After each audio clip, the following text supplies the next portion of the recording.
नमस्कार. कोकणवासियांच्या अगदी मनात ज्या वृत्तपत्राने गेली 36 वर्ष घर केलेलं आहे आणि सर्वसामान्यांचा बुलंद आवाज बनून कोकणचं प्रथम दैनिक कोकणसात खऱ्या अर्थाने या कोकणातील सर्वसामान्यांचा आवाज देशपातळीवर पोहोचवत आहे. इथल्या ज्या संस्कृती आहेत, इथले बदल घडणारे आहेत आणि गेल्या अनेक वर्षांची ही जी वाटचाल आहे कोकणची, हे सगळं कोकणसातच्या माध्यमातून गेली अनेक वर्ष आम्ही या राज्याच्या आणि देशाच्या पटलावर या सगळ्या गोष्टी आणत आहोत. आणि या वर्षी आपल्या कोकणसातला 36 वर्ष पूर्ण होत आहेत. 37व्या वर्षी आपण वर्षात पदार्पण करतोय आणि याच अनुषंगाने या वर्षीची आमची जी वर्धापन दिनाची थीम आहे ती युवा प्रेरणा बदलाची सुरुवात. खऱ्या अर्थाने सिंधुदुर्ग ज्या पद्धतीने एक झेप घेतोय, बदलत चाललेला आहे, अनेक बदल होत आहेत आणि आजच्या AI जमान्यामध्ये हे सगळे बदल आणि त्या बदलाला अनुसरून युवाई जी आहे ती पुढे जाते आणि याच युवाईच्या अनेक यशोगाथा त्यांनी वेगवेगळ्या क्षेत्रामध्ये जे काही काम केलेलं आहे, तर अशा युवकांशी या युवा प्रेरणामध्ये आम्ही संवाद साधतोय. आणि हे सगळं सांगण्यामागचं कारण एवढंच की आज युवकांशी संवाद साधत असताना या सगळ्या युवकांसाठी सिंधुदुर्गातील एक सुपुत्र आयडॉल आहे आणि खऱ्या अर्थाने त्या सुपुत्राने गेल्या अनेक वर्षांमध्ये 20-25 वर्षांमध्ये गेल्या 40 वर्ष या सगळ्या जडणघडणीत आपण वावरत आहोत, पण 20-25 वर्षाची जी त्यांची मेहनत आहे आणि आज एका यशोशिखरावर पोहोचलेले आहेत. असेच उद्योजक MIDCचे आज ते चेअरमनशिप त्या ठिकाणी सांभाळत आहेत आणि MIDCला खऱ्या अर्थाने उद्योजकांचं जे मूळ आहे ती MIDC आहे आणि त्या MIDC मध्ये अतिशय चांगल्या पद्धतीने काम करतायत. सिंधुदुर्गातील एक सिंधुदुर्ग सुपुत्र जो यशस्वी उद्योजक म्हणून सर्वांना परिचित आहे. आज आपण त्यांच्याशी थेट संवाद साधणार आहोत आणि त्या व्यक्तिमत्वाचं नाव आहे मोहन होडावडेकर. सर नमस्कार, आपलं मनपूर्वक आजच्या या मुलाखतीमध्ये. सर, संपूर्ण सिंधुदुर्ग जिल्ह्यामध्ये आज युवाई एका वेगळ्या संपूर्ण टुरिझमच्या दृष्टीने असू दे, उद्योजकांच्या दृष्टीने असू दे, शेतीच्या दृष्टीने असू दे, वेगवेगळ्या क्षेत्रांमध्ये पुढाकार घेऊन डेव्हलपमेंट करत चाललेली आहे आणि ही सगळी युवाई ज्या पद्धतीने आज एका पटलावर काम करते आणि ज्या पद्धतीने त्यांचं एक ध्येय आहे, म्हणजे AI जमान्यामध्ये यश मिळवण्यासाठी संपूर्ण धडपड आहे. हा आजचा काळ आणि गेल्या 25 वर्षापासून अधिक काळ ज्या बांबूला तुम्ही ब्रँड दिलात, बांबू मॅन म्हणून तुम्हाला ओळखलं जातं, कॉन्बॅकच्या माध्यमातून असू दे आणि अनेक प्लॅटफॉर्मच्या माध्यमातून खऱ्या अर्थाने तुम्ही आज सिंधुदुर्गाची जी ओळख आहे ती देशपातळीवर नेलात, आंतरराष्ट्रीय पातळीवर नेलेला आहात. याच संपूर्ण बांबूच्या माध्यमातून बांबू लागवड, तंत्रज्ञान आणि त्यातून जिल्ह्याला जे अर्थकारणाच्या गती दिलात, काय सांगाल याबद्दल? नेमकं संपूर्ण कशा पद्धतीने हा तुमचा प्रवास होता, सुरुवात कुठून झाली? बरं, नमस्कार. मी कोकणसातचे खरं म्हणजे खूप आभार मानतो की त्यांनी मला या ठिकाणी बोलवून समाजासमोर आम्ही जे काही प्रयास करतोय, प्रयत्न करतोय ते ठेवण्याचा एक प्रामाणिक प्रयत्न केला आहे. तुम्हाला माहिती आहे आपल्याकडे आंबा आणि काजू ही आपली सगळ्यात मोठी नगदी पीक आहेत, ज्याला कॅश क्रॉप म्हणतात. आणि देवाने ह्या कोकणाला इतकं काही दिलं आहे आणि त्याच्यात विशेषतः आपल्या सिंधुदुर्ग जिल्ह्याला की मग आंबा आहे आणि काजू आहे तर बाकीच्याकडे कशाला बघा. बरोबर. त्यामुळं ह्या कॅश क्रॉप बरोबर आपल्याकडं अनेक दुर्लक्षित सुद्धा असे अनेक रिसोर्स आहेत, स्त्रोत आहेत की जे जर हाताशी धरून आपण काही काम करायचा प्रयत्न केला तर खूप मोठी ताकद रोजगार देण्याची त्याच्यात दडलेली आहे.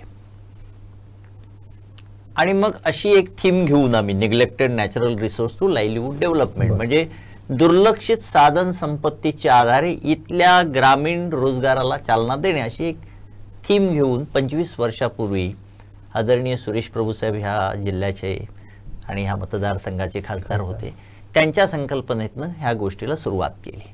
मग आता असे काय रिसोर्स आहेत, तर मग आपल्याकडं या ठिकाणी कोकम आहे जे साधारण आजही म्हणजे जगाच्या पाठीवर जर गेला तर ते अति दुर्मिळ वनस्पती म्हणून येतं.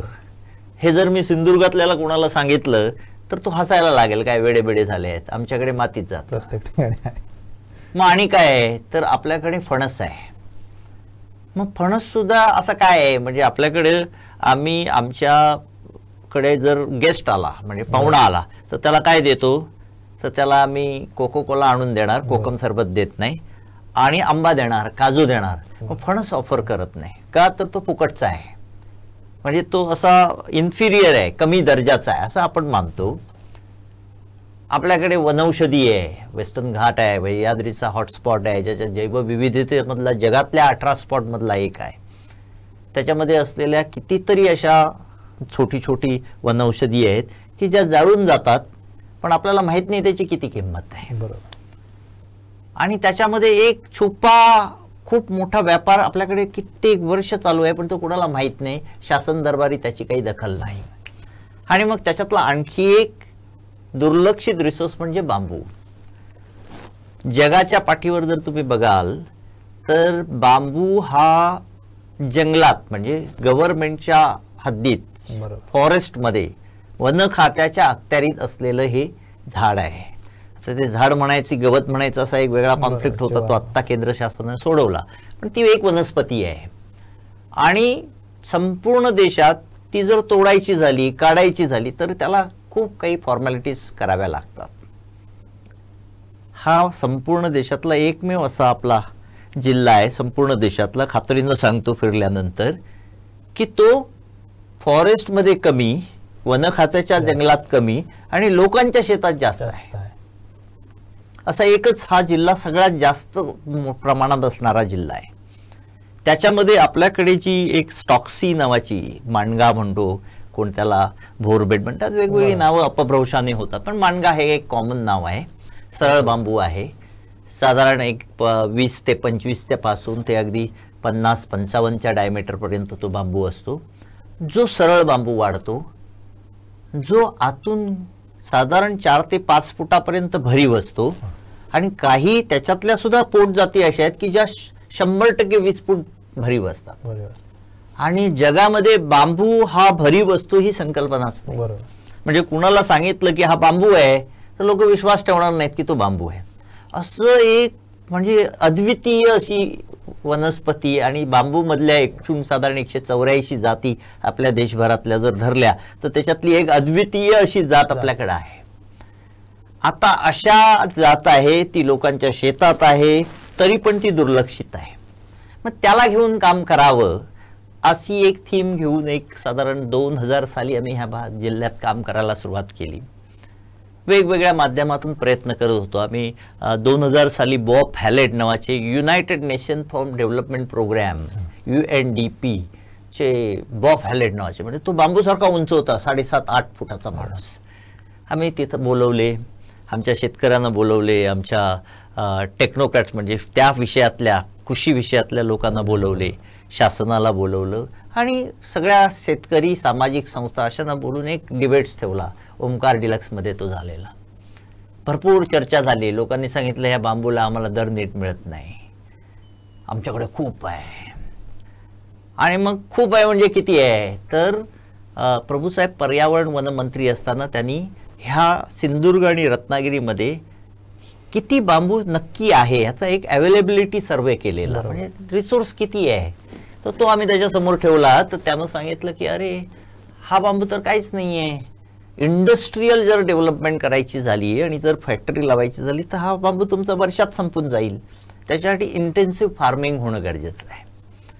आणि मग अशा थीमवर काम करत असताना आमच्या लक्षात आलं की हे आपले हे काय आपल्यानं होणार नाही. प्रयत्न करत राहिलो, छोटे छोटे प्रयत्न करत राहिलो आणि साधारण 2004 साली नाबार्ड ही जी आपली ॲग्रिकल्चर बँक आहे त्यांच्या सहकार्यानं प्रभूसाहेबांच्याच सूचनेनुसार INBAR, international network for bamboo and rattan, ही इंटरनॅशनल इंट्रा गव्हर्नमेंटल ऑर्गनायझेशन, जशी युनिडो असतं, म्हणजे अनेक देश त्याचे सभासद असतात. तर बांबूच्या संशोधनासाठी स्थापन झालेली बेस इन चायना बीजिंग ही संस्था आणि जवळजवळ आता त्याचे 46 मेंबर कंट्रीज आहेत, त्यावेळी 32 होते. तर अशा देशांची ही संस्थेला आम्ही ह्या देशामध्ये प्रभूसाहेबांच्या माध्यमातून नाबार्डने त्यांना इथं आणलं. पुन्हा एकदा आम्ही सगळ्या शेतकऱ्यांना बोलवलं, पुन्हा सगळ्या टेक्नोक्रॅट्सना बोलवलं त्याच्यातल्या, आणि एक सामाजिक संस्थांना बसून एक आमच्या कुडाळमध्ये एक वर्कशॉप घेतला. जोरदार चर्चा झाली. लोक थोडे कंटाळलेले. ते म्हणाले अरे हे काय की आपल्याला काय पैसे देणार असाल तर सांगा, फंडिंग देणार तर सांगा. तर ते म्हणाले we are not funding agency, आम्ही लोकांना संशोधन देतो आणि त्याच्या बदल्यात आम्ही त्या देशाकडनं पैसे घेतो. आम्ही काय तुम्हाला पैसे देता आले. असं म्हटल्यानंतर आमच्या लोकांचा विरस झाला. लोक जेवल्यानंतर निघून गेले आणि आम्ही 4 मंडळी त्या केबिनमध्ये राहिलो, ज्याच्यामध्ये मी होतो, आमचे दुसरे एक मित्र संजीव करपे, जे आता ह्या देशातले खूप मोठे नॅशनल कन्सल्टंट, ज्यांना आता टाटा ट्रस्टनं त्यांच्या 16ही ट्रस्टच्या ह्याच्यावर बांबूमधला कुठच्या प्रोजेक्टसाठी कन्सल्टंट म्हणून काम करण्यासाठी घेतलंय, ते होते. आमचे जुने मित्र होते डॉक्टर संजय देशमुख, जे विद्यापीठाचे कुलगुरू होते, ज्याने आम्हाला बांबू हे स्पेलिंग शिकवलं असं आम्ही म्हणतो गमतीने. तर ते होते आणि आम्ही बसलो त्यांच्यासमोर. तर ते म्हणे हॉलमध्ये कशाला, आपण वर बसूया. आणि त्याच्यात चर्चा सुरू झाली. आणि मग ह्या चर्चेतनं त्यांनी किती ऐकलं माहीत नाही, आम्ही त्यांना सांगितलं की एक कळक नावाचा बांबू आहे आमचा, कणक म्हणतात, ज्याला काटे असतात. शेतकरी आमचा त्रासलाय त्याने, कारण का तो काढायचा खर्च जास्त येतो, पण त्याचं काहीतरी करा. ते निघून गेले आणि आम्हाला एक मेल आला की तुम्ही 85 मेट्रिक टन हा बांबू, कणक बांबू, ह्या स्पेसिफिकेशनमध्ये जर्मनीला पाठवाल का. आम्ही थोडे उत्साही जास्त होतो, जसे सामाजिक कार्यकर्ते असतात. आम्ही काय उद्योजक म्हणून त्यावेळी नव्हतो. आम्ही हो म्हणून टाकलं. आणि मग हो म्हटल्यानंतर त्याच्या ज्या काही फॉर्मॅलिटीज होत्या त्या करेपर्यंत इतका नाकात दम आला, म्हणजे आयुष्यात कधी एक्सपोर्ट केलं नाही. आणि त्याच्यात बांबू, म्हणजे ह्या देशालाच बांबूच्या असा एक्सपोर्ट कसा करायचा हेच नवीन होतं. अशा काळात आम्ही ते करायचा प्रयत्न केला. एक पहिली कन्साईन पाठवल्यानंतर प्रेमाचं पत्र आलं, युअर कन्साइनमेंट इज रिजेक्टेड, कारण त्याला सगळी बुरशी आलेली. आणि प्रचंड अशा प्रेशरमध्ये असताना कुठेही धीर न सोडता प्रयत्न करत राहिलो आणि 85 मेट्रिक टन त्याच्यानंतर पूर्ण केली, जी जर्मनीमध्ये जाऊन त्याच्यावर रिसर्च झाला. आणि कळक बांबूचा फायबर हा जगातला बेस्ट फायबर म्हणून त्यांनी त्याचा डेव्हलप करून जगातल्या सुंदर अशा डॅशबोर्डला वापरला, BMW गाडीसारख्या. आणि ती पहिली स्टेप होती की ज्या इंटरनॅशनल ऑर्गनायझेशनला वाटलं की ही लोक काहीतरी करतील.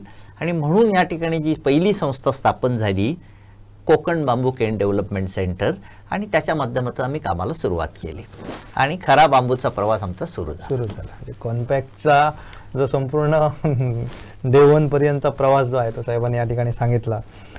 साहेब, त्या ठिकाणी हे सगळं तुम्ही सुरू केलात, त्यानंतर आजपर्यंत म्हणजे कॉन्पॅक्टचे संचालक पासून ते अगदी MIDCचे अध्यक्ष, हे सगळं करत असताना ह्या प्रवासामध्ये सुद्धा आज हजारो युवकांना तुम्ही रोजगार दिलात.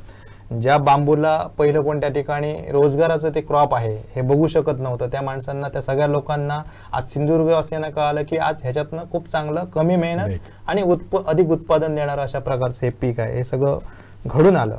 तर या मागची संकल्पना आणि कॉन्बॅकचा प्रवास जो आहे तो सुद्धा तिथून खऱ्या अर्थाने सुरू झाला आजपर्यंतचा, हे आम्हाला आवडायला नक्की तुमचं. मी मगाशी म्हटलं तसं काम सुरू झालं आणि आम्ही असं ठरवलं की सगळ्यात महत्त्वाचं काय आहे तर इथं बांबू लागवड मोठ्या प्रमाणात झाली पाहिजे.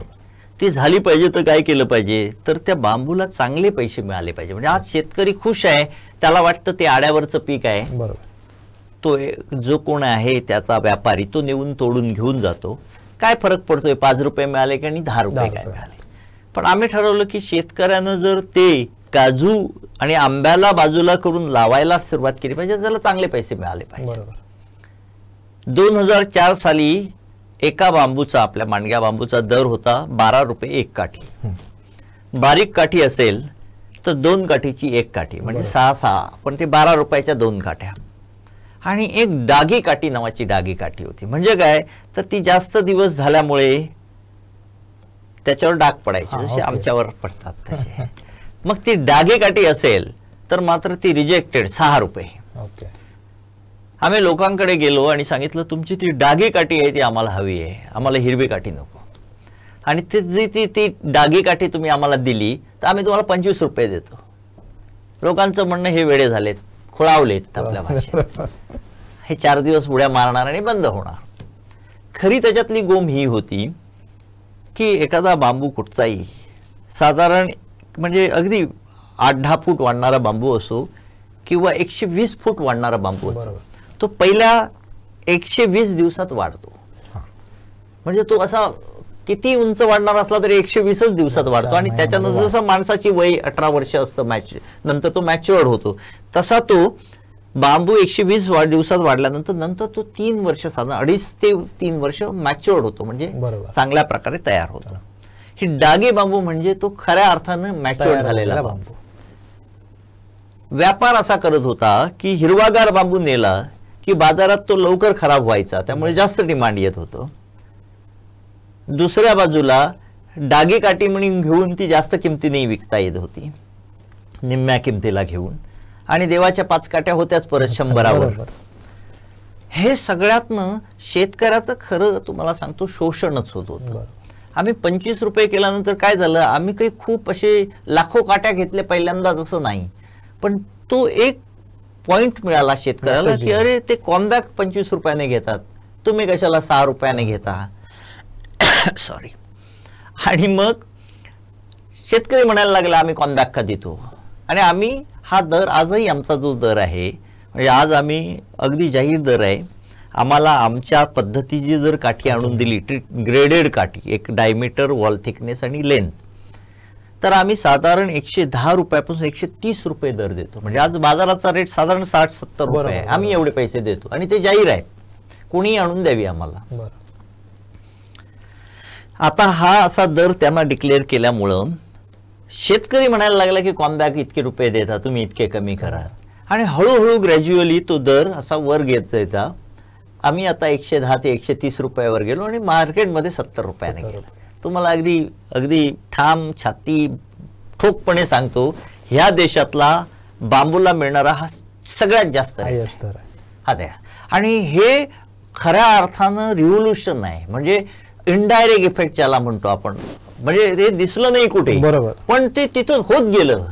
आणि आज जवळजवळ 10,000 शेतकरी ह्या जिल्ह्यातले इंटेन्सिव्ह फार्मिंग करतायत. दादा बेर्णेकरांसारखा किंवा आमचे सावंत आहेत, असे 60, 70, 100 एकरमध्ये बांबूची लागवड लोक करतात.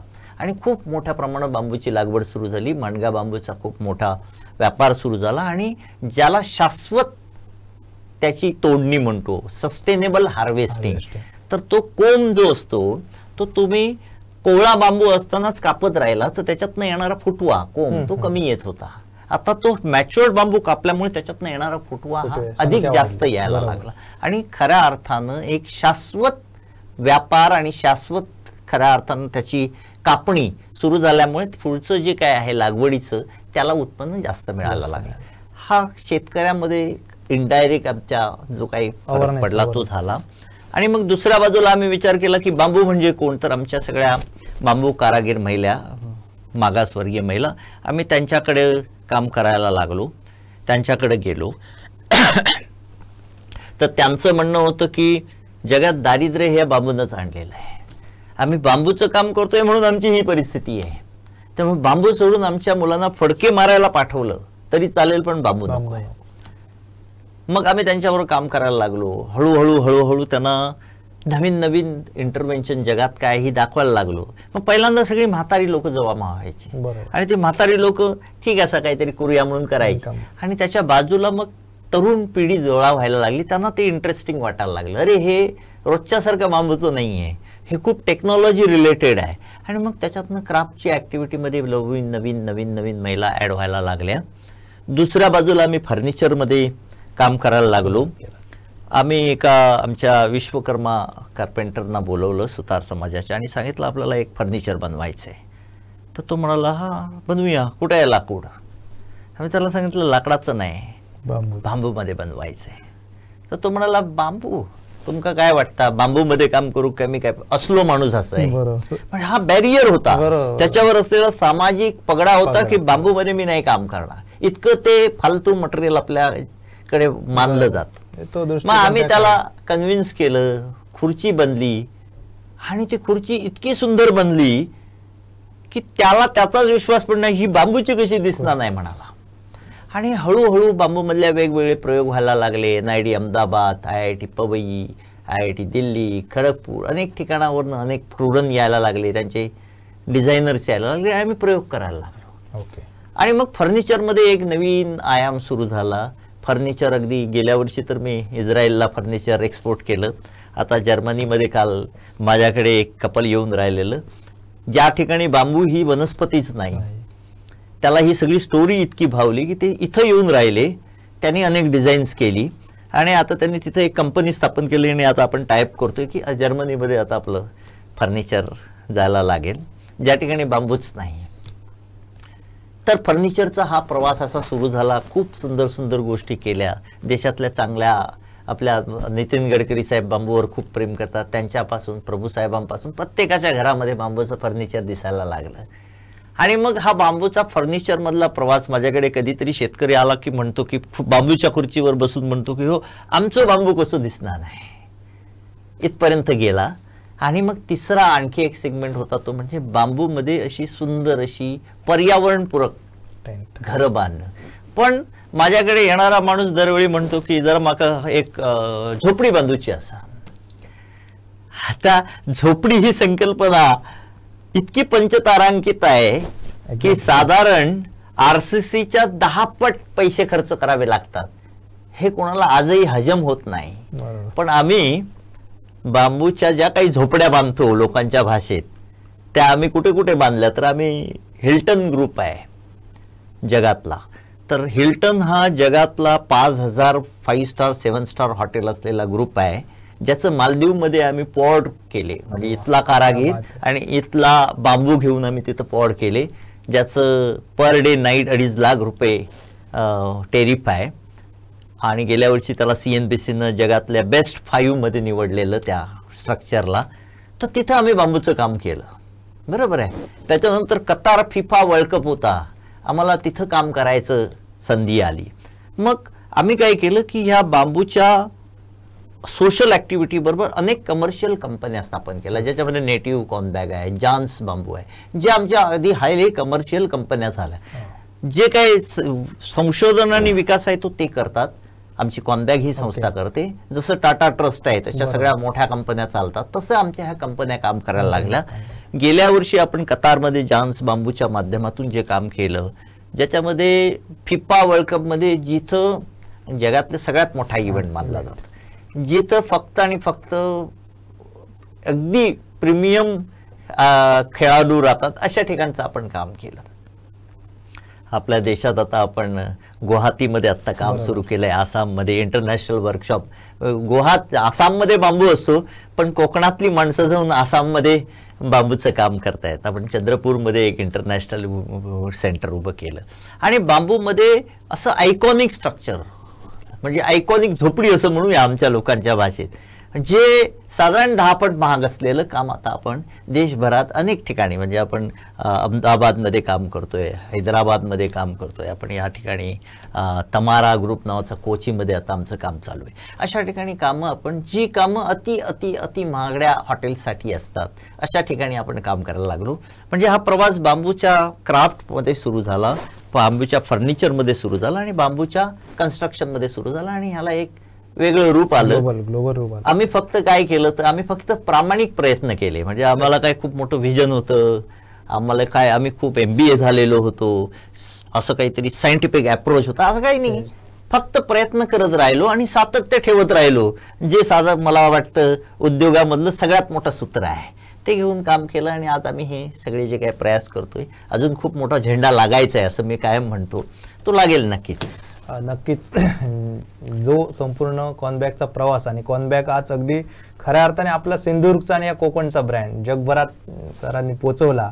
आणि जे आम्ही युवकांसाठी काहीतरी एक करण्याचं, त्यांना मार्गदर्शन दाखवण्याचं, अशाच प्रकारच्या यशोगाथा पोचवण्याचं एक आत्ता सुरुवात केलेली आहे. तर मला वाटतं साहेब, अतिशय तुम्ही ज्या पद्धतीने हा प्रवास सांगितला आणि आपलं पीक खऱ्या अर्थाने ह्या कोकणचा हा ब्रँड आज जगभरात एक स्वतःचा एक ब्रँड त्या ठिकाणी मोहर सिद्ध करतोय तुमच्या माध्यमातून. तुमची त्याच्या मागे अर्थात परिश्रम आहेत, चिकाटी आहेत, आणि जे तुम्ही सगळा प्रवास सांगितलात खऱ्या अर्थाने त्याला आम्ही कोकणवासियांनी सॅल्यूटच केला पाहिजे. साहेब, ज्यांच्या माध्यमातून हा प्रवास सुरू झाला, कारण आपले माजी केंद्रीय मंत्री आणि खासदार सुरेश प्रभू साहेब, त्यांच्या सानिध्यात आल्यानंतर त्यांच्या प्रेरणेतून हे सगळं सुरू झालं. पण त्याबरोबरच जनशिक्षण संस्थेत सुद्धा आपण अध्यक्ष होता. या संस्थेच्या माध्यमातून सुद्धा अनेक प्रकल्प राबवलेत. हा तर आहेच रोजगाराचा प्रकल्प, याबद्दल सुद्धा ऐकायला आवडेल.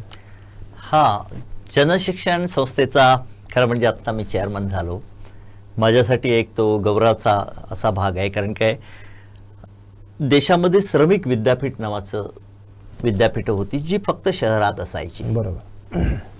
ती मानव संसाधन मंत्रालयाच्या अखत्यारीत यायचं आणि ह्युमन रिसोर्स डेव्हलपमेंट खात्याच्या अंतर्गत.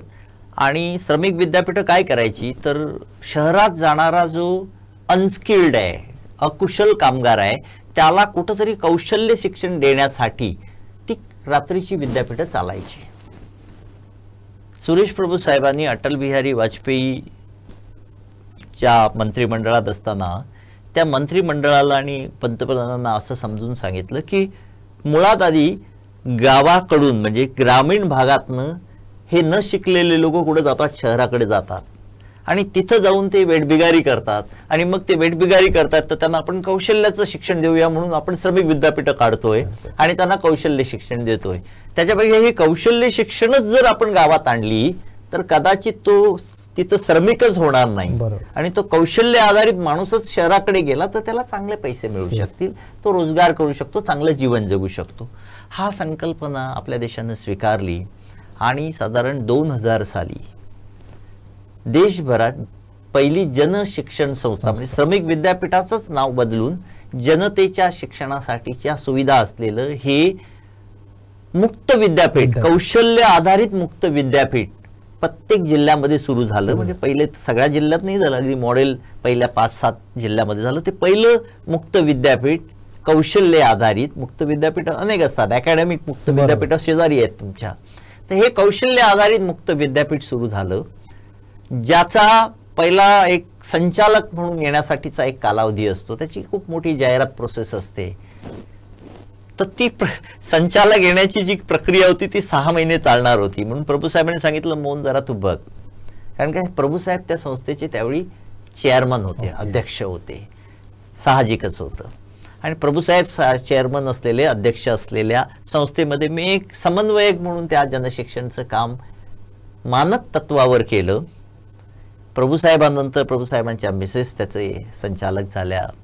त्याच्यानंतर आणि आमचे एक मोठे डॉक्टर सावंत नावाचे लेबर इन्स्टिट्यूटचे डायरेक्टर त्याचे संचालक झाले आणि सुदैवानं आज त्याला 25 वर्ष होत आहेत आणि 25व्या वर्षी मी पुन्हा एकदा त्या ठिकाणी अध्यक्ष म्हणून आलोय.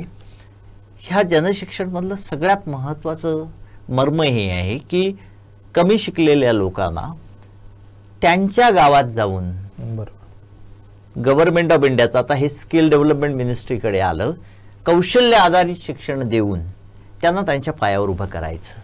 आज साधारण 78,000 लोकांना वगैरे गेल्या 25 वर्षात संस्थेनं शिक्षण दिले. खूप वेगवेगळ्या प्रकारचे जवळजवळ 80 प्रकारचे कोर्स आपण त्याच्यामधनं घेतो. अगदी नाममात्र पैसे घेऊन, कुठेही त्याच्यामध्ये व्यवसायाचा आस्पेक्ट नसतो, शासनाच्या ग्रँटमधनं हे चालतं आणि नाममात्र किंवा पूर्ण फी माफ करून हे कोर्स गावागावामध्ये उभे राहिले.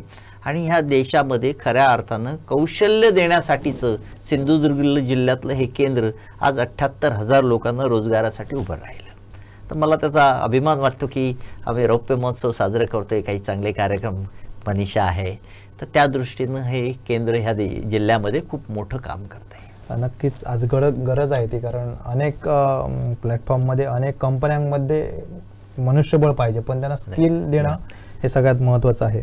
साहेब, प्रभू साहेबांसोबत तुम्ही काम तर केलंच, पण त्यांचे स्वीय सहाय्यक म्हणून सुद्धा काही काम केलेला आहात. तो प्रशासनिक अनुभव जो होता तो कसा होता? कारण आज समाजासाठी ह्या सुद्धा गोष्टी गरजेच्या आहेत, प्रत्येकाच्या दैनंदिन जीवनामध्ये ह्या सगळ्या गोष्टी आहेत. बघा, प्रभू साहेबांची आणि माझी भेट हा एक योगायोग होता. म्हणजे आम्ही वेंगुर्ल्यामध्ये एक युवकांची संस्था होती ज्याचं नाव युवा सहयोग असं होतं. आमचे काही अरुण दाभोलकर आणि देवदत्त परोळेकर सारखी चांगली मोठी माणसं त्याच्यामध्ये लीड करायची. मी कॉलेजमधला पोरगा होतो, आत्ता कॉलेज संपलेलं. आणि गुरुनाथ कुलकर्णी, राणेसाहेब स्वतः, प्रभूसाहेब अशा सगळ्यांनी एकत्र येऊन एक सिंधुदुर्ग सांस्कृतिक प्रतिष्ठान नावाचं प्रतिष्ठान स्थापन केलेलं ह्या जिल्ह्याच्या विकासासाठी. मधुबाई होते त्याच्यामध्ये. आणि त्यांनी पहिला मालवणी जत्रोत्सव दामोदर हॉलला करायचा ठरवला. तो बरोबर साल होतं 1996. आणि तो पहिला जो हे भरवला मालवणी जत्रोत्सव, त्यावेळी त्यांनी इथल्या लोकांना अपील केलं की तुमच्याकडच्या मालवणी मालाला आम्ही देण्यासाठी हे सुरू करतोय, म्हणजे पहिला जत्रोत्सव आहे तो. तर तुम्ही या, कुणी हैसा काही तर घेऊन जाऊ आपण, आम्ही येऊचो नाही. मग त्याने आम्हाला रिक्वेस्ट केल्यानंतर आम्ही 1-2 ट्रक भरले आणि सगळे स्टॉल आम्ही लावलेले त्यावेळी, मला आठवतं. आणि कोकण रेल्वे यायची, तिथं कोकण रेल्वेची तिथं प्रतिकृती लावलेली आणि खूप बूम झालेली. आणि त्या ठिकाणी प्रभूसाहेब खासदार म्हणून निवडून आले, ते आले आणि असं स्टॉलला भेट देत आहेत. तर आम्हाला विचारलं हे काय आहे, मग आम्ही त्यांना सांगितलं युवा रोजगार केंद्र म्हणजे काय, आम्ही युवकांना. ते म्हणाले अरे मी खासदार झालोय, मला सुद्धा करायचंय, काय असतं ते. त्यांनी असं माझा इंटरव्ह्यू घेतला की मला माहिती घेतली मला माहित नाही, पण म्हणाले तुम्ही याल का उद्या भेटायला. आणि मग आमच्या दुसऱ्या मित्रांना घेऊन मी त्यांच्या घरी गेलो आणि ते म्हणाले तुम्ही माझं स्वीय सहाय्यक म्हणून काम करा. त्यांना मी म्हटलं मला काही राजकीय माहित नाही, कोण माहित नाही तिथं. ते म्हणाले मला तरी कुठं माहिती आहे, आपण एकत्र काम करू. आणि प्रभूसाहेबांबरोबर काम करायचा प्रवास सुरू झाला. मी साधारण 23 वर्षाचा होतो. म्हणजे कुठच्याच बाजूने मी तो सुरेश प्रभू या उत्तुंग व्यक्तिमत्वाला सेट होणारा माणूस नव्हतो. म्हणजे लोक मी म्हातारा माणूस दिसेल म्हणून बघायचे आणि प्रभूसाहेबांकडचा माणूस असा कोवळा पोरगा आहे असं म्हटलं की हसायचे. साहेबांची स्टाईल अशी होती, ॲडमिनिस्ट्रेटर स्टाईल, म्हणजे प्रभूसाहेबांच्या हाताखाली IAS ऑफिसर सुद्धा काम करायला घाबरायचे. आणि साधारण 3 महिन्याचं काम 3 दिवसात होईल का असं त्यांचं टार्गेट असायचं. आणि पहिल्यांदा आपल्याला वाटायचं काय हा बॉस आहे, आपल्याला किती त्रास देतोय, असं काय वेड्यासारखं 3 दिवसात म्हणून होतं का. पण ते बार्गेनिंग काय असायचं, 3 महिन्याचं काम 3 दिवसात सांगितलं की मग आपण म्हणायचो नाही साहेब 2 महिने लागणार. मग 2 महिने नाही 2 महिने काय वेळे आहेत काय, एवढा वेळ नसतो आपल्याकडे. मग आपण सर 1.5 महिना असं करत करत आम्ही 15 दिवसावर यायचो. आणि 15 दिवसात रात्रंदिवस झपटल्यासारखं काम करावं लागायचं. साहेबांची ती ॲडमिनिस्ट्रेटिव्ह पॉवर होती. आणि अनेक म्हणजे भल्या भल्या म्हणजे माझे एक IAS ऑफिसर सांगतात की मी प्रभूसाहेबांकडे काम केल्यानंतर आता जर कुठे गेलो तर जगात मी कुठं कमी नाही पडणार. हे तो IAS सांगतो. मला त्या IAS ऑफिसरकडे जे काय शिकला प्रभूसाहेबांकडे ते शिकायला मिळालं. आणि मग ह्या जिल्ह्यातल्या प्रत्येक छोट्या छोट्या समस्येला कसं ॲड्रेस केलं पाहिजे, प्रत्येक या ठिकाणच्या माणसाचं आपल्याला भलं करण्यासाठी काय काय स्ट्रॅटेजीज वापरल्या पाहिजे. कारण काय 1996 मध्ये तर आपल्याकडे समस्या आगण्य होत्या, पायाभूत सुविधा फार दुर्गम होत्या. आणि ह्या सगळ्यातनं वाट काढत काढत अनेक प्रयोग करत प्रभूसाहेबांच्या एका वेगळ्या शैलीनं मला पुढे जाता आलं, ज्याचा आयुष्यासाठी मला इथं आज बसलोय मी तुमच्याकडे असं इतकं छान बोलू शकतो कदाचित, तर तो त्याचा इम्पॅक्ट आहे असं मला वाटतं. नक्कीच अनेक प्रवासातून आपण शिकत असतो आणि हे उत्तुंग व्यक्तिमत्व आणि त्यांचा थेट आमच्याशी असलेलं हे बोलणं आणि अगदी साध्या सोप्या भाषेमध्ये फार मोठं संदेश आपल्या सगळ्या युवकांसाठी मिळतोय. साहेब, आज हे सगळं उत्तुंग व्यक्तिमत्व आम्ही तुम्हाला बघतोय, तो प्रवास तुम्ही गेल्या अनेक वर्षाच्या 96 पासून ते आतापर्यंत 30-35 वर्षाचा हा प्रवास आणि आजचा सगळा दिवस. पण आपली जी सुरुवात झाली वेंगुर्ले तालुक्यातील एका सर्वसामान्य कुटुंबातील मुलगा आणि आज एक जिल्ह्यातील यशस्वी उद्योजक, कशी होती प्रेरणा? कारण सगळं आपण तर बघितलं, प्रभूसाहेबांमुळे माध्यम मिळालं, पण हे सगळं तुम्हाला प्रेरणा मिळणं, तुमचा हा सगळा प्रवास, कुटुंबाची संपूर्ण साथ, काय सांगाल? हा खरं तर बघा मला असं वाटतं म्हणजे प्रत्येक इथल्या मुलामध्ये प्रचंड एनर्जी आहे. बरोबर. आणि ती ह्या निसर्गानं दिली आहे त्याला. म्हणजे हा निसर्गच ह्या कोकणाचा असा आहे. म्हणजे मी आता आसाममध्ये जातो, मध्ये तुम्ही वाचलं असेल ते काय ती झाडी काय ते डोंगर वगैरे, तर ते मी वेगळं शोधायचा प्रयत्न करतो की माझ्या कोकणापेक्षा हे काय ती झाडी काय ते डोंगर वेगळं आहे का. मला नाही सापडत हो ते कोकणा इतकं आहे असं, अगदी प्रामाणिक सांगतो, बायस नाही. पण मला खरंच जर त्याच्यापेक्षा सुंदर काय मिळालं तर आवडेल. इतकं देवाने इथं दिलंय. म्हणजे इथला दगड उचलून जर आपण काम करायचं ठरवलं तरी सुद्धा एक मोठा उद्योजक उभा राहू शकतो. तुम्हाला माहिती आहे आपल्याकडे लॅटराईटचा दगड एक 25 वर्षापूर्वी क्रशर लावून फोडून आमच्या रस्त्याला वापरला. आम्ही दगड छान दिसतात म्हणून लहानपणी गोळा करायचो. मग कुणाला तरी समजलं अरे लॅटराईट आहेत आणि मग ते ग्रॅनाईट आहेत आणि ग्रॅनाईटचा मग साठा शासनाने मग बॅन केला. पण तोपर्यंत आम्ही किती ग्रॅनाईटचे डोंगर पोखरून रस्त्याला घालले, इतके आम्ही श्रीमंत आहोत ग्रॅनाईट रस्त्याला घालण्या एवढे. त्यामुळे मी कायम असं म्हणतो ना की आपल्याला फक्त असं सजगपणे जर बघता आलं तर प्रत्येक इथल्या युवकामध्ये प्रत्येक इथल्या माणसामध्ये निसर्गानं दिलेली, इथल्या निसर्ग देवतेने दिलेली प्रचंड अशी ताकद आहे. त्याला खूप पॉझिटिव्हली आपण वापरण्याचा प्रयत्न केला पाहिजे. मला काय असं काय आता जसं बोलतो तसं त्यावेळी ते व्हिजन नव्हतं. फक्त असं वाटायचं की आपण आपल्या आयुष्यात जे काही आपण करतो ते प्रामाणिकपणे केलं पाहिजे, त्याच्यात कधीही कमी पडता नये आणि त्याच्यासाठी कितीही मेहनत केली पाहिजे. ह्या 3 गोष्टी जर पाळल्या म्हणजे आपण प्रामाणिक राहिलं पाहिजे, प्रचंड हार्डवर्क केलं पाहिजे आणि कुठच्याही गोष्टीमध्ये यश मिळवण्यासाठीच काम केलं पाहिजे. निगेटिव्हिटी आपल्या डोक्यात ठेवता नाही. आज तुम्ही वाचलं असेल की आपल्या आत्महत्या आणि ह्याचा प्रवास, तर हे 3च इम्पॅक्ट जर डोक्यात ठेवले तर कशालाच गरज नाही, तुम्ही आपोआप मोठे व्हाल. एक्झॅक्टली.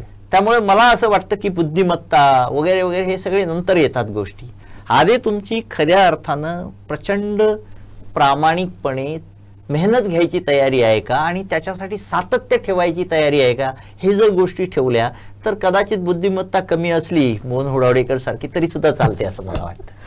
नक्कीच हात तर मोठ्या माणसांचा चांगुलपणा आहे. पुन्हा एकदा साहेब मी बांबूकडे येतो, कारण ज्या बांबूला तुम्ही एक देशपातळीवर नेलात आणि ज्या बांबूने सिंधुदुर्गमध्ये क्रांती घडवली, हाच बांबू आज ही जी वनस्पती आहे ती जगाच्या नकाशावर खऱ्या अर्थाने तुम्ही आणलात. कारण बांबू म्हटल्यानंतर पहिल्यांदा बघण्याचा दृष्टिकोन होता तो फार दुर्लक्षित होता आणि याच बांबूतून संपूर्ण सिंधुदुर्ग जिल्ह्यालाच नाही, म्हणजे आज जे तुम्ही सांगताय अगदी देश विदेशात आणि सगळ्यात टॉप जे हॉटेल इंडस्ट्री आहे सगळ्यात महत्त्वाची, त्याच्यामध्ये खूप मोठ्या प्रमाणात ह्या सगळ्याला मागणी आहे.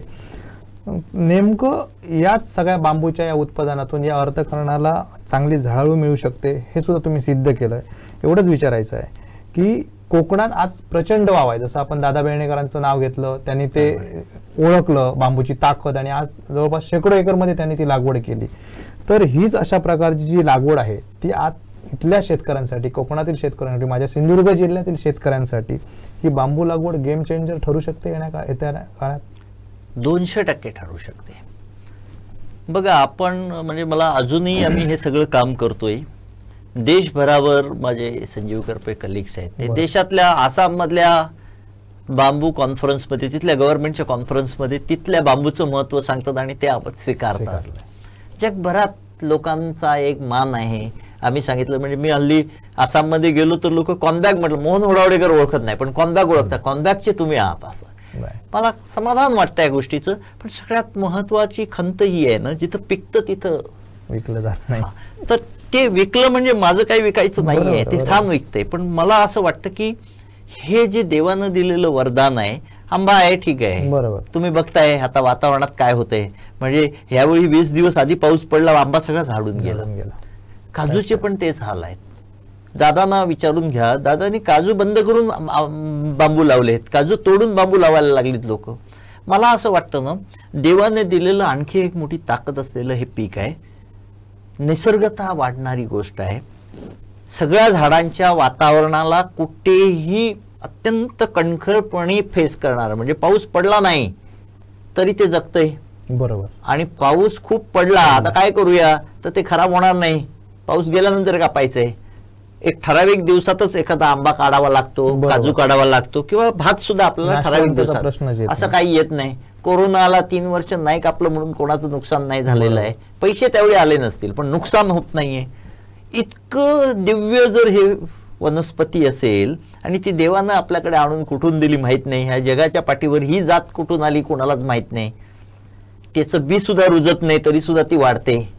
खूप सुंदर असं आहे. मला असं वाटतं की त्याच्यावर खूप शास्त्रीय शुद्धपणे शासनानं, विद्यापीठांनी अभ्यास करण्याची गरज आहे. आणि इथल्या शेतकऱ्याला बांबू लावा आणि त्याचं अर्थकारण सांगण्याची गरज नाही. इथल्या शेतकऱ्याला बांबूचं अर्थकारण चांगलं माहिती आहे.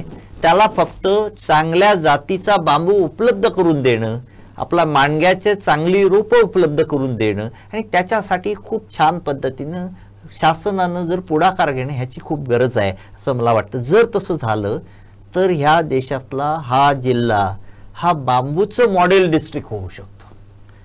म्हणजे लोक ह्या ठिकाणी पर्यटनासाठी येतात, त्याच्यामध्ये माझ्याकडे एक 25,000 लोक बांबूचं माझं बघायला येतात. ती कदाचित 25 लाख लोक ह्या बांबूच्या शेती बघायला येतील, बांबूचे प्रयोग बघायला येतील आणि एक मॉडेल बांबूचं डिस्ट्रिक्ट होईल असा एक सुंदरसा भाग ह्यामध्ये, ज्याच्यामधनं स्थानिक इकॉनॉमी वाढेल, शेतकऱ्याला पैसे खऱ्या अर्थानं शाश्वत मिळतील, कारण का पिकही शाश्वत आहे आणि त्याच्यातनं मिळणारे पैसे पण शाश्वत आहेत, कारण का ते फुकट जात नाही. आणि ह्या सगळ्या चळवळीतनं खूप मोठं ह्या जिल्ह्याचं अर्थकारण बदलू शकतं. त्याला थोडं गांभीर्यानं बघण्याची गरज आहे आणि असं मला वाटतं की त्याच्यावर काम झालं पाहिजे. जे एक NGO म्हणून किंवा एक संस्था म्हणून, एक मोहन ओडवडेकर म्हणून मी त्याच्यात कमी पडतोय. मर्यादा आहे, मर्यादा आहे. नक्कीच शासनाची जर त्याला साथ मिळाली, इथल्या लोकप्रतिनिधींनी त्याला जर हातभार दिला तर नक्कीच येणारा काळ निश्चित याच्यामध्ये होऊ शकतो. साहेब, आज बांबूला तुम्ही देश पातळीवर बांबूचं महत्व आणि बांबूचा जो एक दर्जा आहे किंवा एक ब्रँड आहे तो अधोरेखित केला आहे. पण आज सिंधुदुर्ग सुद्धा पर्यटनामध्ये अतिशय झपाट्याने या ठिकाणी ग्रोथ होते.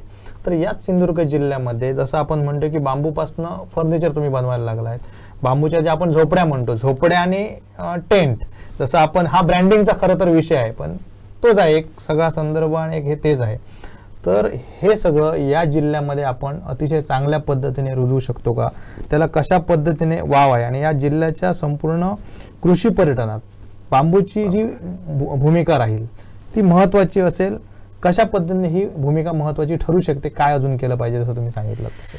बघा, पर्यटन हे आपलं सगळं समुद्री पर्यटन आहे आणि समुद्री पर्यटनातला सगळ्यात मोठा अडथळा काय आहे तर समुद्रावर तुम्हाला कुठची सिमेंट कॉन्क्रीटची घरं बांधता येत नाही. बांधत असतील अनधिकृतपणे, पण अधिकृत बांधता येत नाही. देशाच्या ज्या काही व्याख्या आहेत, तात्पुरतं स्ट्रक्चर, टेम्पररी स्ट्रक्चर, तात्पुरती इमारत, त्याच्यामध्ये बांबू येतो आणि treated as a temporary structure. आता मला माहिती नाही की त्याचा फायदा आपण कसा घ्यावा, कारण काय, जर बांबूला आपण आपल्याकडे मुबलक प्रमाणात आहे आणि समोर समुद्र आहे, तिथं आपल्याला एखादं सिमेंट कॉन्क्रीटचं बांधण्यापेक्षा बांबूचं जर घर बांधलं तर ते शासनाच्या नियमात बसतंय आणि मग ते टिकत नाही. हा त्याच्यातला सगळ्यात मोठा भाग होता. तर सुदैवानं ह्या देशातली पहिली ट्रीटमेंट करणारी खाजगी संस्था ह्या सिंधुदुर्गात कॉनबॅकच्या निमित्तानं आहे की ज्या बांबूवर ट्रीटमेंट केली, त्याच्यावर प्रक्रिया केली, तर पुढची 50 वर्ष त्याला काय होत नाही. आम्ही बांधलेलं आरवली ह्याचं तारकर्लीचं स्ट्रक्चर झाली आता 22 वर्ष होत आली. त्या दिवशी रिनोव्हेशनला आलेलं तर ते प्लायवूड सडलं, पण बांबू बरं आहे. मला असं वाटतं की आज स्थानिक बांबू आहे, म्हणजे स्थानिक मटेरियल आहे, एक स्थानिक स्तरावर संस्था काम करणारी आहे जी तुम्हाला फुकट हे द्यायला तयार आहे. मी म्हणत नाही की तुम्ही आम्हाला ऑर्डर द्या. हा सेक्टर इतका मोठा आहे, हे क्षेत्र एवढं मोठं आहे की एक कॉन्पॅक्ट, एक दोन संस्थांनी मोठं होणार नाही, अनेक उद्योजक त्याच्यातून निर्माण होतील. आमची पहिल्यापासून भूमिका अशी आहे की आम्ही कुणालाही आमचं काही जे काही शिकतो, जे काही डेव्हलप केलंय, विकसित केलंय ते दाखवायला तयार आहोत. बरोबर. आणि फुकट दाखवायला तयार आहोत. म्हणजे आम्ही ट्रेनिंग घेत नाही शक्यतो, कारण काय, ट्रेनिंग देऊन लोकांचं किती भलं होतं ह्याच्याबद्दल शंका आहे. देणाऱ्याला पैसे मिळतात पण घेणाऱ्याला काहीच मिळत नाही असं मला कधीतरी वाटतं. त्यामुळं आम्ही म्हणतो की ज्याला खरं शिकायचं त्यांनी या, आमच्याबरोबर बसा, आमच्याबरोबर शिका आणि तुमचं तुम्ही करा.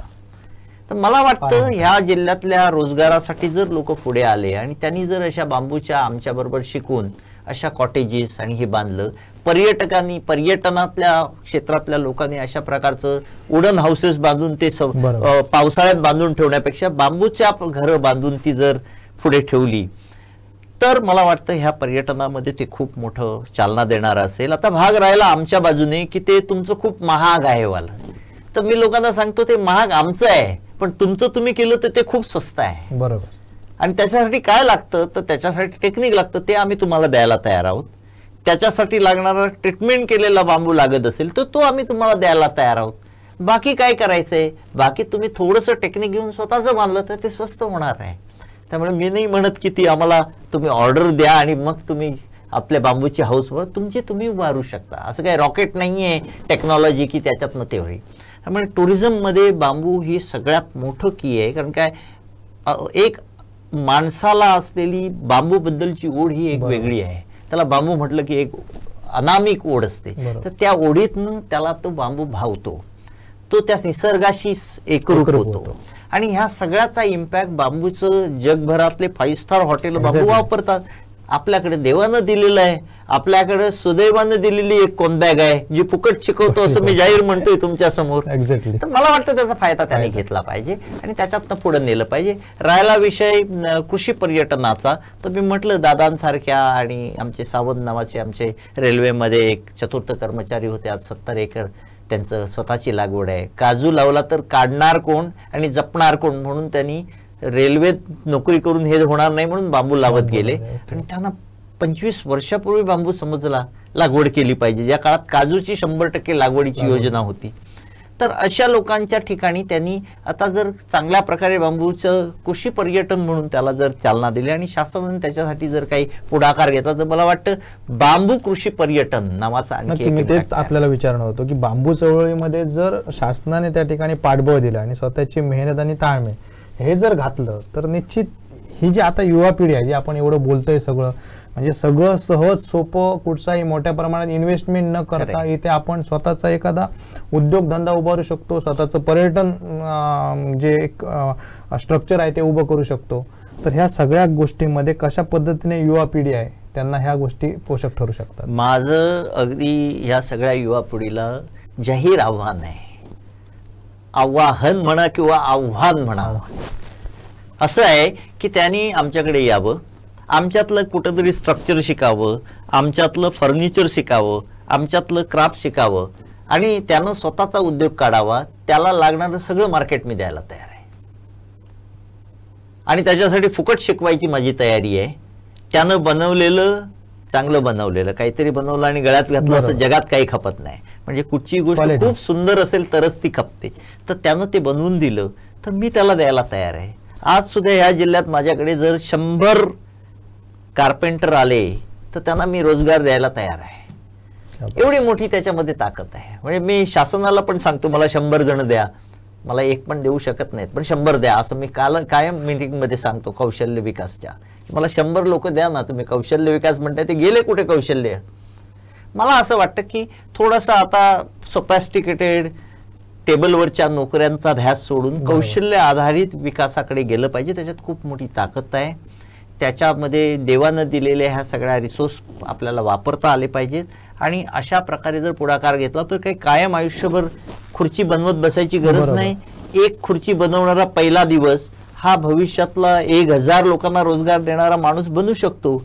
आणि आम्ही सुद्धा त्याच मातीतनं तसंच काम करत मोठे झालोय.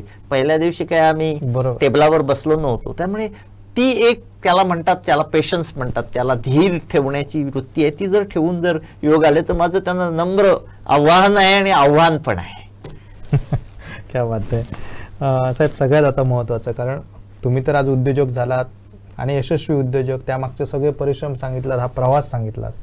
आज ह्या सगळ्यांची मोड बांधल्यानंतर जी आपली जिल्ह्यामध्ये उद्योजकांची परिसंस्था आहे, MIDC आहे कुडा, या MIDCचे आपण अध्यक्ष आहात. काय सांगाल, जिल्ह्यातील जे औद्योगिक क्षेत्र आहे ते खऱ्या अर्थाने इथे विस्तारलं पाहिजे. पर्यटन हा एक प्रमुख व्यवसाय तर आहेत, पण औद्योगिक क्षेत्र विस्तारलं पाहिजे. स्थानिकांना रोजगार मिळवण्यासाठी भविष्यात असे काय संकल्पना राबवता येतील आणि अशा MIDC ज्या आहेत त्याच्यामध्ये कशा प्रकारचे उद्योजक येऊ शकतात. अनेक विदेशी कंपन्या सुद्धा आहेत, त्या गुंतवणूक करण्यासाठी इच्छुक आहेत. काय नेमकं आपल्या सिंधुदुर्ग जिल्ह्यामध्ये असा वाव आहे आणि आपण या MIDC मध्ये काय करू शकतो? 2-2.5 वर्ष झाली मला, मी कुडाळ MIDC असोसिएशनचा अध्यक्ष झालो. मी त्या MIDC मध्ये गेले 25 वर्ष काम करतोय. सगळ्यात अगदी मध्य जागी असलेली MIDC आहे. तिथं आमच्या MIDCचा आजही खूप मोठा फरक पडला असं नाही उद्योग म्हणून, पण त्या MIDC मध्ये लोक मॉर्निंग वॉक आणि इव्हिनिंग वॉकला येतात. म्हणजे इतकी शुद्ध MIDC जगात कुठे नसेल. आम्ही ज्यावेळी काम करायला सुरुवात केली, मी आहेत, नकुलजी आहेत, माझे ह्याच्यापूर्वीचे अध्यक्ष बांदेवडेकर आहेत, सगळी टीम आहे आमची. अनेक चांगले उद्योजक, यशस्वी उद्योजक असलेले असोसिएशन मध्ये आहेत सुदैवाने. म्हणजे बऱ्याच वेळा काय होतं, ज्यांचा धंदा चालत नाही ते असोसिएशन मध्ये असतील तर काहीच चालणार नाही. अशा लोकांनी आम्ही प्रयत्न करतोय. आज साधारण 300 उद्योग आपल्याकडे चालू आहेत. MIDCला 900 भूखंड आहेत, 300 उद्योग चालू आहेत. साधारण गेल्या वेळी मी MIDCच्या अधिकाऱ्यांकडे माहिती मागितली. त्यांनी मला दिलं की 178 उद्योग बंद स्थितीत आहेत. आणि त्याच्यातली काही नाही, 300 पैकी नाही, 900 भूखंडापैकी 300 चालू आहेत आणि 178 बंद स्थितीत आहे. म्हणजे झाले की 3 478. बाकीचे गेले कुठे? 400 450.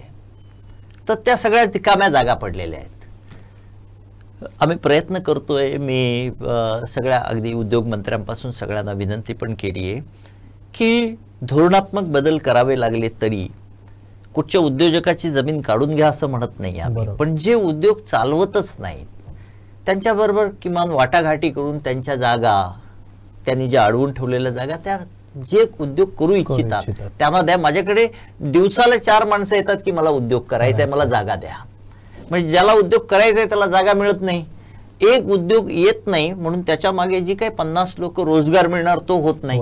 तुम्ही विचार करा, 400 भूखंड जर खऱ्या अर्थानं रिलीज झाले जे उगाच विनाकारण कुठेतरी अडकलेले आहेत, तर 400 इंटू आपण ॲव्हरेज 50 माणसं धरू. बरोबर. म्हणजे आज 50 माणसाप्रमाणे 400ची 20,000 माणसं तिथं रोजगाराला लागतील. आज नाही म्हटली ती 8,000-8,500 लोक तिथं रोजगार मिळवत आहेत. आणि परत त्या उद्योगातनं मिळणारा शासनाला रेव्हेन्यू, त्याच्यातनं उद्योग विस्तार आणि ह्या भागाचा विस्तार, हे सगळे भाग आले. पण आज दुर्दैवानं कुठंतरी धोरणात्मक अडचणी असतील. आम्ही उद्योगमंत्र्यांनाही विनंती केली आहे. आमचे स्थानिक खासदार निलेश राणे साहेब आता त्याच्यामध्ये खूप पुढाकार घ्यायला लागलेले आहेत. नितेश राणे साहेबांनी सांगितलंय. आम्ही सगळ्यांबरोबर पाठपुरावा करतोय. धोरणात्मक असल्यामुळे थोडा वेळ लागेल.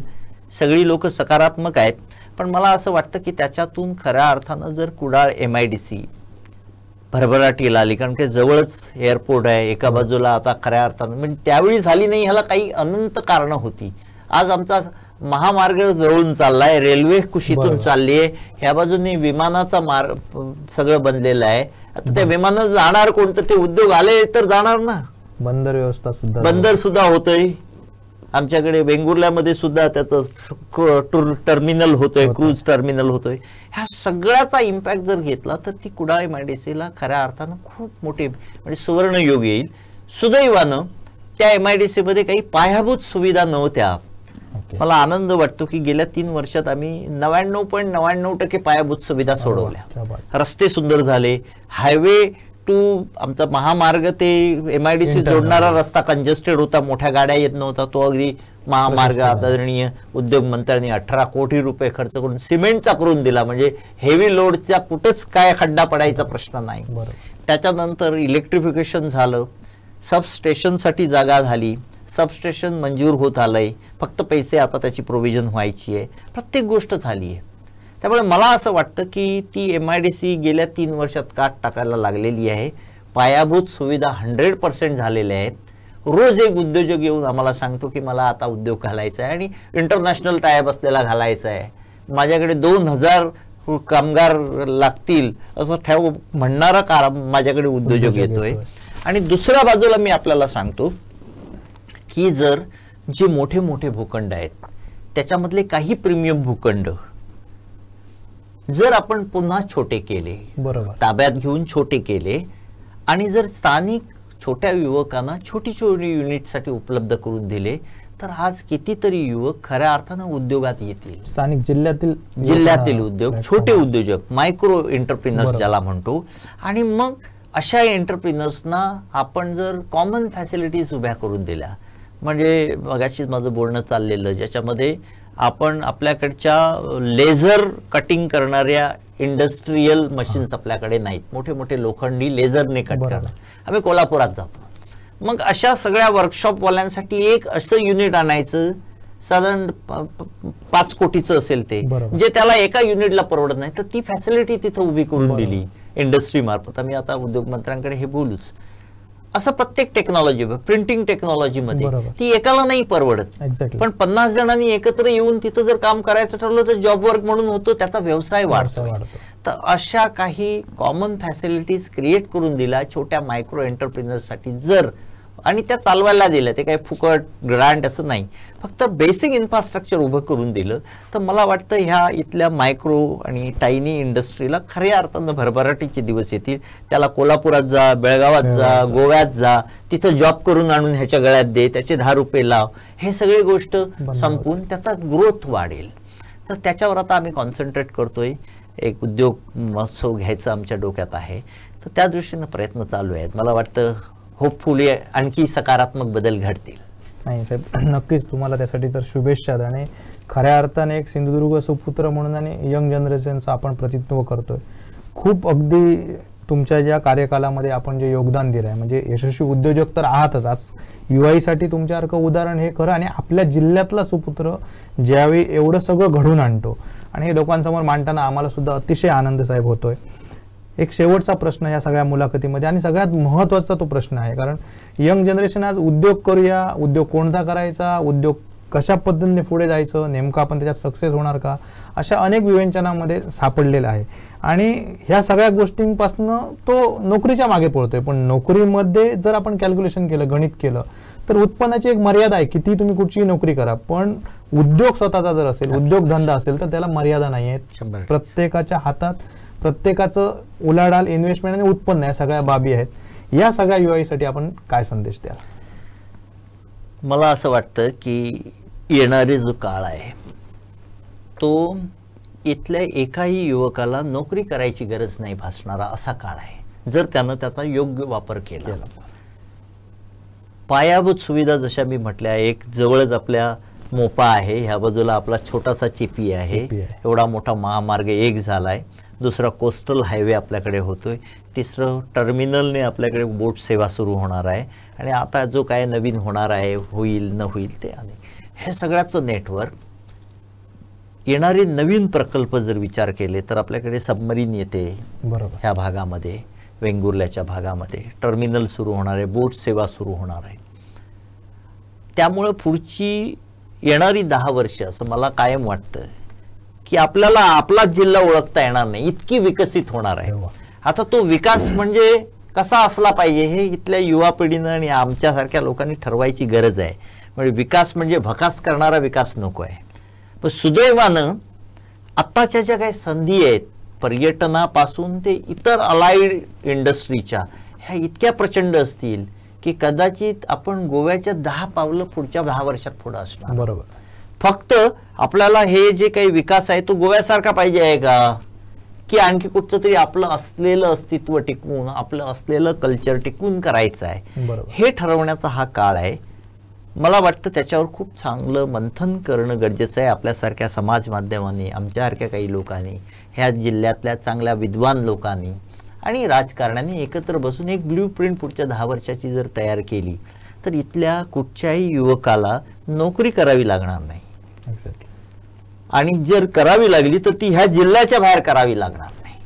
इतकं प्रचंड पोटेन्शियल ह्या ठिकाणी असेल, आणि त्याच्यासाठी फक्त आणि फक्त आपल्याला खूप एक सजगपणे मेहनत घेत हे काम पुढे नेण्याची गरज लागेल. त्याला केवळ एक राजकीय अजेंडा म्हणून न बघता एक संपूर्ण आपलं ह्या जिल्ह्याच्या विकासाचं मॉडेल ब्ल्यूप्रिंट म्हणून जर उभं करता आलं, मला वाटतं 10 वर्षांनी हा जिल्हा ह्या देशातला सर्वोत्तम स्वयंपूर्ण, ज्याला इंटिग्रेटेड डेव्हलप असा जिल्हा असेल की ह्या जिल्ह्यात एक पोस्टल इकॉनॉमी होती असं जर सांगितलं इतिहास तर पटणार नाही. इतक्या प्रमाणावर इथून कदाचित जगाला आपण पैसे पाठवण्या एवढे, जर्मनीला सुद्धा आपण कदाचित, आता सध्या मुंबईवाल्यांना आपण पैसे पाठवतो पोस्टल इकॉनॉमी उलटे, तर ते मला वाटतं थोड्या दिवसांनी आपण जर्मनीत राहणाऱ्या आपल्या भावाला पाठवू आणि इंग्लंडमध्ये राहणाऱ्या भावाला सुद्धा पाठवू. इतकं मोठं ह्या जिल्ह्यामध्ये ताकद आहे आणि ती नीटपणे वापरण्याची गरज आहे. सगळे गोष्टी एकत्र येत आहेत. त्यामुळे हा पुढचा 10 वर्षाचा काळ आपल्याला खूप छानपणे वापरण्यासाठी अतिशय ज्याला सिस्टमॅटिकपणे काम करण्याची गरज आहे. आणि त्याच्यासाठी मला वाटतं ह्या जिल्ह्यातल्या प्रत्येक जबाबदार घटकाने एकत्र येऊन एकत्र बसून त्याला तयार करण्याची गरज आहे. क्या बात आहे सर, मनापासून तुमचे धन्यवाद. दर्शक हो, खऱ्या अर्थाने आपण जी युवा प्रेरणा, बदलाची सुरुवात जी झालेली आहे त्याचं उदाहरण आपल्या समोर आहे. आणि येणाऱ्या युवकांसाठी ही सुरुवात करण्याची खरी ही आजची जो टाइम आहे, आजचा जो टाइम आहे, आजचा जो क्षण आहे, ती खरी बदलाची सुरुवात आपण करू शकतो. होडावळकर साहेब यांनी जो आपल्याला वेळ दिला आणि या सगळ्यात महत्त्वाच्या वेळेमध्ये इथल्या युवकांसाठी जे त्यांनी मार्गदर्शन केलं म्हणण्यापेक्षा त्यांनी जो संपूर्ण हा प्रवास आहे आणि इथलं पोटेन्शियल काय आहे, सिंधुदुर्गचं पोटेन्शियल काय आहे, जो एक ट्रेंड होता याच्यापूर्वी, कोकण म्हटल्यानंतर मुंबई, इथला जो कोकणवासी आहे तो नोकरी धंद्यासाठी मुंबईला जायचा, तिथे जाऊन नोकरी धंदा करून इथे मनी ऑर्डर पाठवायचा. तर साहेब आज जसं तुम्ही बोललात तर इथनं आपण मनी ऑर्डर मुंबईला पाठवतोय आणि तो दिवस बदलायला वेळ लागणार नाही. भविष्यात कुठे आपण मनी ऑर्डर पाठवू शकतो जगाच्या पाठीवर, ते साहेबांनी सांगितलं. आणि हाच आमचा सुद्धा उद्देश होता की युवाईला हे पोटेन्शियल कळावं, युवाईने झेप घेण्याची सुरुवात केलेली आहे पण ती योग्य ट्रॅकने घ्यावी, यासाठी आपल्या कोकणाचे सुपुत्र असे आदर्शवत उद्योजक आणि जे खरं या कोकणची ताकद आहे आणि या कोकणचं जे एक पोटेन्शियल आहे ते निश्चित साहेबांच्या माध्यमातून आम्ही या प्लॅटफॉर्मवरनं आपल्या कोकणवासियांसमोर, आपल्या सिंधुदुर्ग सुपुत्रांसमोर आणू शकलो. साहेब मनापासून धन्यवाद. आज आपण वेळ दिलात आणि या मुलाखतीत आणि या विशेष आमच्या कार्यक्रमात सहभागी झालात. एवढंच युवकांना या माध्यमातून आव्हान करू, जसं साहेबांनी सांगितलं आव्हान आणि आव्हान, साहेबांनी तर दोन्ही केलेले आहेत. आम्ही एवढंच अपील करू की निश्चित उदाहरण समोर आहे, कुठच्याही गोष्टीमध्ये मागे हटण्याची वेळ नाही. मनात ठरवलं तर आपण 100% सक्सेस पूर्ण करू शकतो. आणि येणारा काळ हा इथल्या कोकणवासियांसाठी, युवा पिढीसाठी खऱ्या अर्थाने सुवर्ण काळ आहे. योग्य वेळी त्याची संधी घ्यावी, पुढे जावं आणि हीच बदलाची सुरुवात आजपासून सुरुवात करावी. आम्ही इथेच थांबतोय. आपण पाहत राहा कोकणचं नंबर 1 महाचॅनल कोकण 7 लाईव्ह. धन्यवाद.